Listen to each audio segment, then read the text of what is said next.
Welcome to There Is a Method to the Madness. My name is Rob Maxwell, and I'm an exercise physiologist and personal trainer.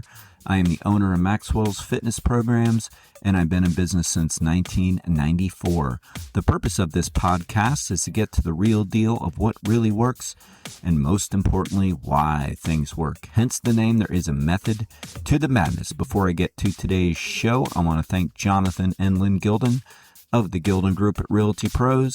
They are committed to providing the highest level of customer service in home sales. Why don't you give them a shout and figure out what your home is worth? 386-451-2412. Good afternoon, everybody, or good morning, good evening, whatever time you're listening to this. This is afternoon time for me, roughly about 3:45. I had a good workout this morning. I did some upper body stuff, and as usual, it was good. I always enjoy starting the day with a nice workout, getting some blood moving, getting a little sweaty, and right now that's not too hard to do. Where I'm at in Florida, you can get sweaty just absolutely sitting inside. But anyway, that was all good. I always like to start out talking about what I did, because ultimately I got into this line of work because I love physical fitness myself. I don't know that there is any better thing we can do for ourselves to make ourselves healthier in all ways, which is a great segue into what I'm going to talk about today. Now, this topic is very controversial. I have ultimately stayed away from it from the standpoint of giving my advice on what you should and should not do regarding this. And when I say this, and I know I'm kind of keeping you in the dark here, it's not just this, it's other things too. And you know what? I'm still not going to absolutely tell you what to do regarding this. I'm going to talk about a side issue that comes along with this. And what this is I'm talking about is Ozempic and the other weight loss drugs that are out there that are similar in design. So roughly currently in the United States, 12% of Americans are on some form of Ozempic. 12%. That is a very high number. Now, I would have thought, and I literally just looked this up, I would have thought it was higher because I do see more and more people of all different ilk taking these drugs. Like, it could be celebrities that we see, it could be people I know, it could be people I kind of know, it can be people I don't really know, but I see around a lot locally. It could be people I see on social media. But it just seems like more and more people are taking some form of the Ozempic drug or something similar to it. And how do I know when I don't know? Well, we all know we don't know. In other words, like, there is a certain body look that's happening with people that are taking these drugs. There's a gauntness often in the face. There is a lack of muscle tonicity in the muscles, whether it be upper body. There's a saying that's going around in the fitness world that says Ozempic butt or Ozempic no butt, because a lot of the people taking the drugs are losing a lot of the muscle mass, especially in the glutes, an area where a little more body fat was stored to begin with. So it's pretty easy to know when somebody is taking the drug. I mean, it doesn't take a rocket scientist to see that somebody you've known for 20-something years who's kind of struggled with weight and they've tried every diet known to man, and then all of a sudden you see them and they're thin. I mean, you get a pretty good clue right there that they're probably taking some form of it. All right. So you might be thinking, just based on how I'm explaining this thus far and talking about the Ozempic butt and the body type, or the lack of tonicity, that I'm very anti-Ozempic and the other drugs. which really isn't true. The bottom line is, like many things that are medically derived, I try to stay out of it. I do believe, like, I'm definitely not a black or white person when it comes to health and fitness and many subject areas. Like, I'm not one of those just purist of any form of, well, nobody should take medicine or nobody should take drugs. And, there are those people out there that are in those camps that line up on everything. They're either like no vaccines for anything or all vaccines for everything. Or, that some people in the recovery circles are like, absolutely, somebody sober should never be taking anything, even an aspirin. And then there are people, of course, that prescribe everything. So, I mean, there's always these camps of debate, and there are those regarding the weight loss drugs too. There are the people that are like, well, everybody should go ahead and take them if it helps them, if it makes them feel good, if it makes them feel better. And then there's the nobody should ever take them. And I don't believe in either. I do think that there are cases where they can be very effective and needed. I know that there are people that I know that have become diabetic, and they become diabetic because they've had pancreatic issues, similar type 1 diabetes. And I know that for them, it's literally been a lifesaver. And when you get down to it, that is where these drugs were originated for and from, is for diabetes. And then they have kind of turned into weight loss drugs. So, that's a case where I think they're needed and necessary and helpful. And I think when somebody is morbidly obese and their life is impacted, their health is impacted, they have, metabolic syndrome from being morbidly obese, meaning that they have high triglycerides and high cholesterol, and they have a very large amount of fat. They have a lot of brown fat. They have hypertension. They are hyperglycemic, if not diabetic. I mean, in those cases, absolutely, they can help. And I think that's where things like that, drugs like that, do come in hand.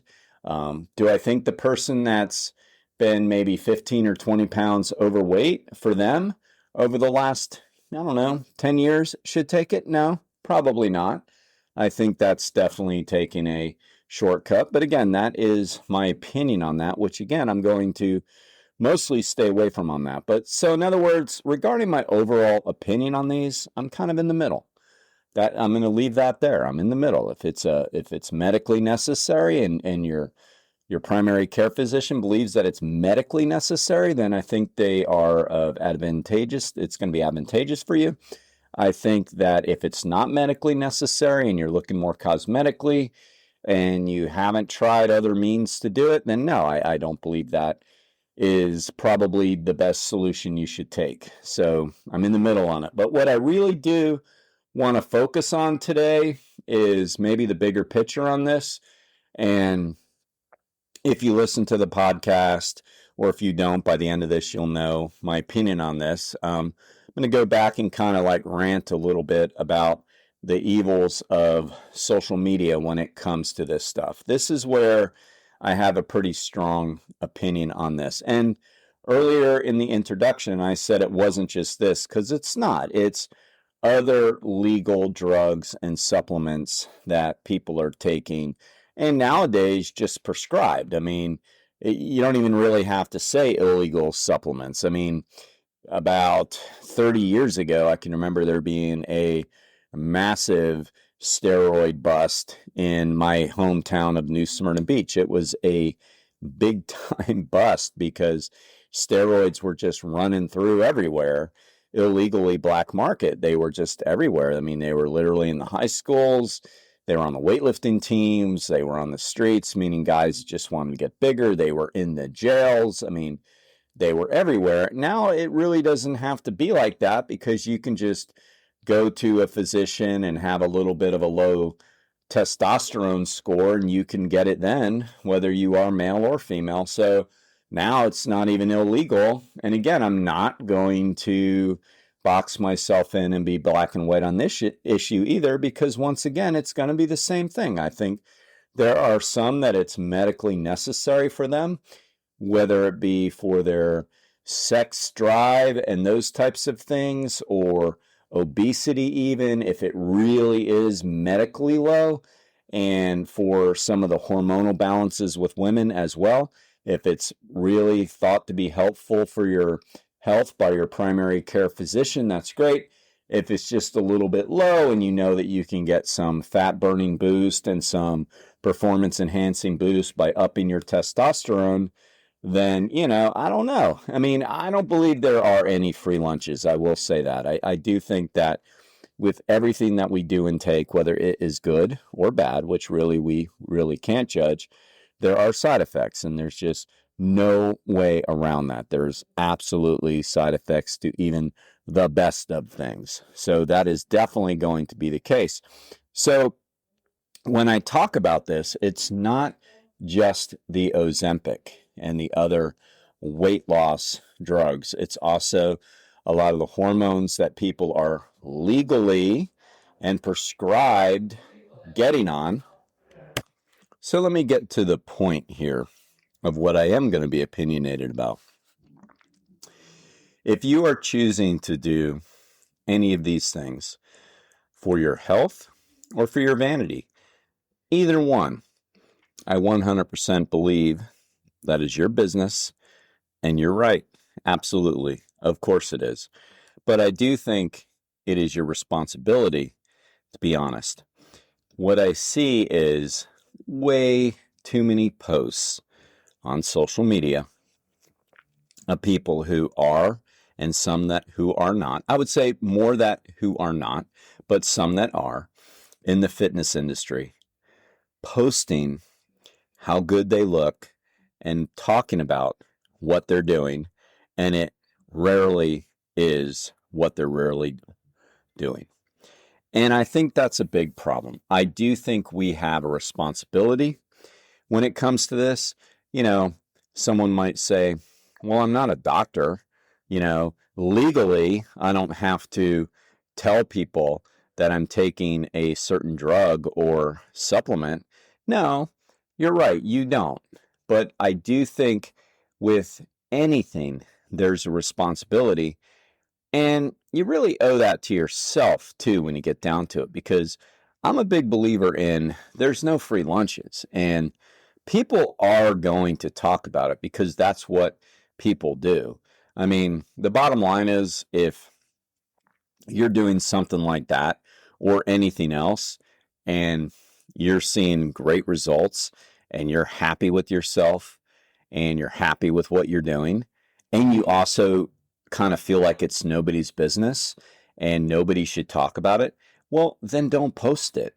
I mean, then don't put it all over social media about how much weight you've lost, and putting memes out there like you gotta love the grind, and showing pictures of you out running and taking a picture of your oatmeals with oatmeal with blueberries, like almost insinuating that you've gotten this way through your discipline in your diet and your grind in your workouts. And I see this a lot.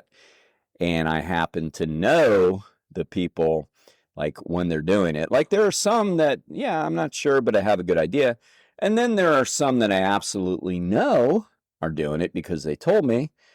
And I'm thinking to myself, okay, now you're putting this out there and you're not really like putting out there. So I started taking this drug on, let's say, March 31st, and I weighed 200 pounds.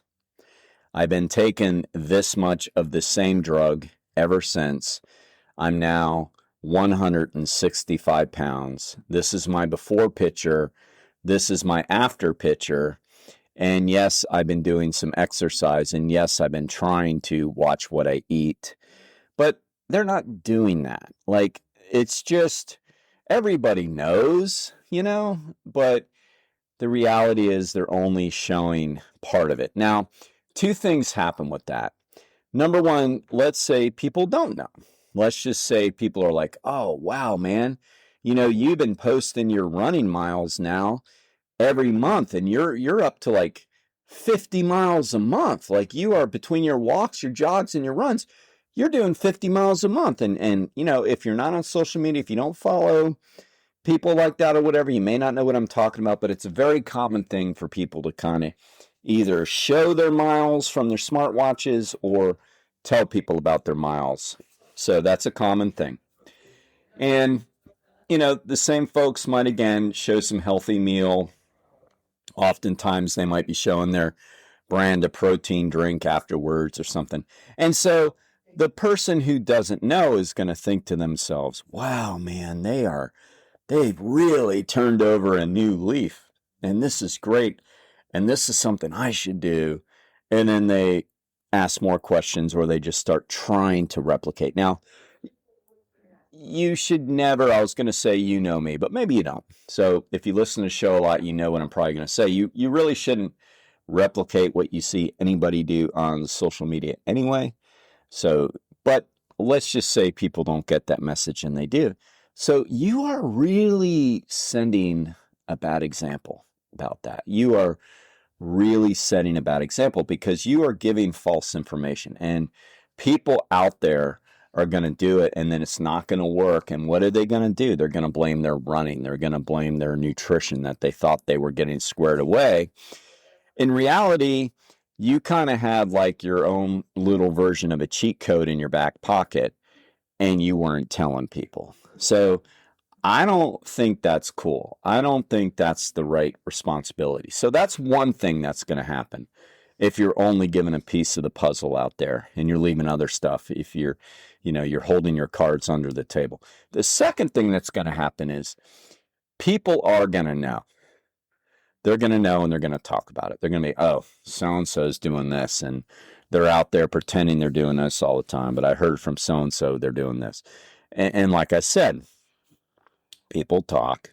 And like I said, starting all this off, like, if you don't want people to, then don't post it. But I'm telling you right now, people are going to. There is not a day that doesn't go by, because the line of work that I'm in, that a client doesn't come in and say, hey, did you see so-and-so on Instagram, or did you see so-and-so on Facebook? Do you know if they're taking Ozempic? And I'll say, I don't know. Oh, there's no way they look this different in 3 months. And I'm like, yeah, I mean, you're probably right. So people are going to talk. So you might as well give the whole story. I mean, if you talk to primary care physicians about this, and I do because I have some that are clients, they will say that they think it's medically necessary in some cases for people to get on these things. So again, I'm not against that. And they also tell me that these people are given the education and told, this is not supposed to be forever. This is sort of a booster start for you. And we really want you to get into exercise while you're doing this. We want you to learn how to eat. We will send you to some courses. We will send you the information. Hell, I know some of them have sent them to me to make sure that they're doing the right thing along with doing this. So they are being told that this can be a solution, a short-term solution, a booster shot to get you started, as long as you are changing your lifestyle. And if you do that, if you get those pounds off that have been dragging you down for a long time because you've needed medical intervention, and you set a new lifestyle up by learning how to eat appropriately and learning how to exercise, it can be a wonderful thing. There is no doubt. But I promise you, if you're just taking it with no other changes in mind, with no other changes, it is not going to last. You would have to be a fool to think it's going to last. I mean, the definition of insanity, doing the same thing over and over again and expecting different results. Come on. You're going to go back to your old ways and you're going to put the weight back on. It's not going to work. That's not what it was intended for at all. So you might as well, if you really feel the need to share your journey with others on social media, which number one, I don't fully get, and don't hit me with it's the kids thing. No, it is not. Adults and adults my age, which I'm a Gen Xer, and boomers are the ones on Facebook, not the kids. It is not the kids that are looking for the constant validation on social media. It's my age people. It's the Gen Xers and the boomers, all right? We're the attention whores that are on Facebook and social media all the time. Not everybody, not everybody. Nope. But we are the generation of folks that tend to be doing it more than anybody, right? So if you're going to put it out there, I just think you really need to tell the truth, because you know what? You are pissing people off. You are like making us fitness professionals go, dude, would you tell people the truth? Because now I got so-and-so wondering why, they've been working their asses off and nothing seems to happen. And, they have this neighbor who's, claims they're not, and they're losing all this weight. It's like, just tell the truth. Like, if you're going to put it out there, then just tell the truth, or don't say anything at all. Keep it to yourself. Keep it private. Keep it to your loved ones. Don't post it. But if you're going to post it, post the truth of what you're really doing. Facebook starts off with that stupid prompt, what does it say?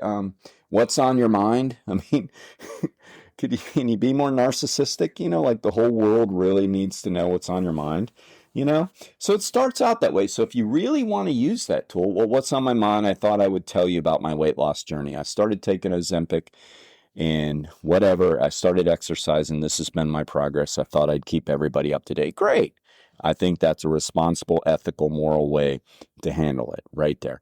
Now, I want to also now talk about the other ones. So it's not just the fat loss drugs. It's also some of these testosterone boosters and things like that. There are a lot of people out there also, like in the running community and other sports, like endurance sports. It's becoming a big problem in some of the endurance federations with the amateurs. And when I say amateurs, if you don't know, you're probably thinking, well, who cares? They're amateurs. It's like, well, these folks like are amateurs, but they're really not. And they think they're not. Like some of these people take themselves like ultra serious, and they're trying to get in these Ironmans and all these marathons that are filled up. And it's like, it's cutthroat. Like it is really, really hard to qualify for some of these races. And, they don't really have a great testing protocol right now. But now you have men and women alike taking a lot of different hormones because it's legal. I mean, you're right. I mean, you can go to your doctor and say, I got low T values, and they can check it. And if you're moderately low, chances are you're going to get the testosterone. And there are others that, like, even if they're not moderately low, you're going to get them in some of the less, say ethical medical practices. There are some that literally are online, and you're going to get the testosterone and the progesterone and these other things that could help your performance. And again, some people absolutely need it, of course. But there are people that are taking it just because, they want to perform better. And it's legal. Like I said, back in the day in New Smyrna, if you wanted this shit, I mean, you were going to have to pay top dollar. And if you got caught, you're going to jail, and if you're selling, it was a felony. And now all you have to do is go take a blood test. So like, there isn't any difference, except, I would say it's probably safer getting it from the pharmacy for sure. But I mean, there really isn't any difference as far as the effects on the body. I mean, you are taking steroids. Everybody was bashing Lance Armstrong when he got caught doping. Now, he was taking EPO and some other things that are a little more serious. And granted, he was a pro, and I get it. You can scream at me later about how the biggest issue was he lied. I get all that. But at the same time, like, he was considered Mr. Doper, and now people are doing it left and right. Probably the same people that burned his books, probably the same people that were like, oh, that guy, we bought his Livestrong bracelets, and, now we find out he was taking these drugs, and, then they're going to the pharmacy and picking up their testosterone so they can run a 5K a little bit faster, I mean, I don't mean to be cynical, but the fact remains it's going on left and right. I mean, that's also not cool. I mean, if you're like showing like great times in the running world and, your physique looks like you're probably taking something and you're just making it seem like that's happening because you're just blessed and you run 80 miles a week. But deep down, you know you're not, and a lot of people know you're not. I mean, that's not cool either. So again, if you've got to take it, I just think you've got to be responsible, and say, well, my running time started to take a dip back in let's just try to make it realistic. My running time started to take a dip back in 2021. I was feeling a little more tired, so I went and I saw my primary care physician, had a little bit low testosterone, so I started injecting testosterone back then, and, ever since then, I got my energy back. My run times are faster. Cool.